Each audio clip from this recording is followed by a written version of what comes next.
Assalamualaikum warahmatullahi wabarakatuh. Alhamdulillah wassalatu wassalamu ala Rasulillah wa ala alihi wa sahbihi wa man tabi'ahu wa mawala. Di antara hikmah puasa yang dapat kita petik setidaknya ada 5 poin penting. Yang pertama, puasa mendidik kita untuk merasakan perasaan orang lain. Kita tidak dididik secara teori, apa itu lapar menurut bahasa, apa itu lapar menurut istilah, bagaimana itu lapar, bagaimana itu rasa lapar, tapi langsung kita rasakan begitu rasanya lapar. Kalau saudara kita lapar, beda lapar kita dengan lapar mereka. Lapar kita masih ada batas waktunya, nanti azan maghrib berkumandang kita akan makan, kita akan minum dengan makanan yang nikmat, minum yang menghilangkan dahaga. Tapi saudara kita yang jauh di sana, bahkan mungkin di dekat dari tempat tinggal kita, mereka yang lapar tanpa batas, lapar pagi, lapar petang, lapar siang, lapar besok, lapar berikutnya. Maka tidak ada gunanya bicara lapar, seminar tentang lapar. Tapi yang membicarakannya orang-orang kenyang, narasumbernya kenyang, panitianya kenyang, hanya akan menghasilkan teori-teori semata. Oleh sebab itu Islam mengajarkan la yu'minu ahadukum, kamu belum beriman, kamu tidak beriman, hatta yuhibba li akhi, sampai engkau merasakan perasaan saudaramu, wa yuhibbu li nafsi. Kalau makanan itu enak, terasa mengalir di tenggorokanmu, begitu jugalah mengalir di tenggorokan mereka. Kalau makanan itu terasa lezat di kunyahan mulutmu, begitu juga makanan itu berada dalam mulut mereka. Perasaan ini yang terus dipupuk selama 1 bulan penuh. Yang kedua, Ramadan, siam, puasa mendidik kita bagaimana konsisten dengan waktu. Siapapun orangnya, kalau sudah azan berkumandang waktu fajar terbit, kulu makanlah, washrabu minumlah, hatta yatabayyana lakumul khaytul abyadu minal khaytil aswadi minal fajar, sampai terbit fajar. Tidak bisa ditawar-tawar. Siapa yang terlambat lalu kemudian dia makan pada saat matahari sudah terbit, lalu dia ingin tambah menjadi malam, saya tunda malamnya, tidak bisa, karena ini waktu sudah ditetapkan Allah Subhanahu wa ta'ala. Harinya tertentu hanya pada awal Ramadan sampai akhir Ramadan, tidak lebih dari 30 hari, tidak kurang daripada 29 hari. Harinya tertentu, ayyaman ma'dudat, batas waktu yang sudah ditetapkan, ditentukan oleh siapa? Allah Subhanahu wa ta'ala. Yang ketiga, puasa mendidik kita penuh dengan kesabaran. Pada saat panas terik, haus mulai terasa menyengat di tenggorokan.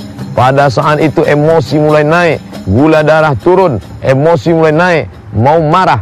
Tapi saat itu kita sudah dididik. Insyatamahu ahadun alaih, ada orang yang mencaci makinya, ada orang yang mengajaknya berkelahi. Faliyaqul inni shaim, aku sedang puasa, saya sedang puasa. Pada saat itu kita sedang diajarkan mengontrol emosi. Bila orang yang dalam keadaan lapar, dalam keadaan haus mampu mengontrol emosinya, apalagi orang yang dalam keadaan kenyang, suasananya tenang, maka kita amat sangat dididik dalam sebulan penuh Ramadan ini. Adapun yang keempat, maka keempat kita diajarkan bagaimana orang-orang beriman itu melawan hawa nafsunya. Mata ingin melihat, telinga ingin mendengar, jiwa ingin berontak, pikiran ingin merenungkan segala sesuatu yang haram-haram, hati ingin berkata-kata. Tapi pada saat itu dia lawan kantuknya, dia lawan marahnya, dia lawan hawa nafsu makannya, dia lawan nafsu minumnya, dia lawan nafsu syahwatnya. Padahal makanannya halal, minumannya halal, istrinya halal, tapi dia mampu menahan. Kalau pada saat Ramadan, siam, puasa, dia mampu menahan diri dari yang halal, maka setelah keluar Ramadan, insya Allah dia pun punya self control, mampu menahan dari segala yang diharamkan Allah Subhanahu wa ta'ala. Kemudian terakhir yang kelima adalah merasakan muraqabatullah, pengawasan Allah Subhanahu wa ta'ala, ma'iyyatullah, kebersamaan dengan Allah Subhanahu wa ta'ala. Anda tidak diawasi kamera CCTV, tidak diawasi oleh petugas, tapi yang mengawasi adalah Allah Subhanahu wa ta'ala. Siapa dia? La ta'khudhuhu sinatun wala naum. Dia yang tidak mengantuk, dia yang tidak tidur, dia tetap bersama. Wa huwa ma'akum aina ma kuntum. Kebersamaan itu dirasakan pada saat melaksanakan siam di dalam kamar mandi, pintu terkunci, air ada, melimpah ruah, siapapun tidak melihat. Tapi pada saat itu dia sedang merasakan kebersamaan.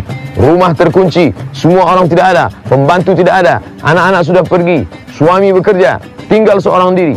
Pada saat itu dia sedang merasakan kebersamaan dengan Allah. Andai rasa itu yang kita bawa keluar Ramadan, insya Allah kita akan menjadi insan-insan yang dekat dengan Allah. Semoga bermanfaat.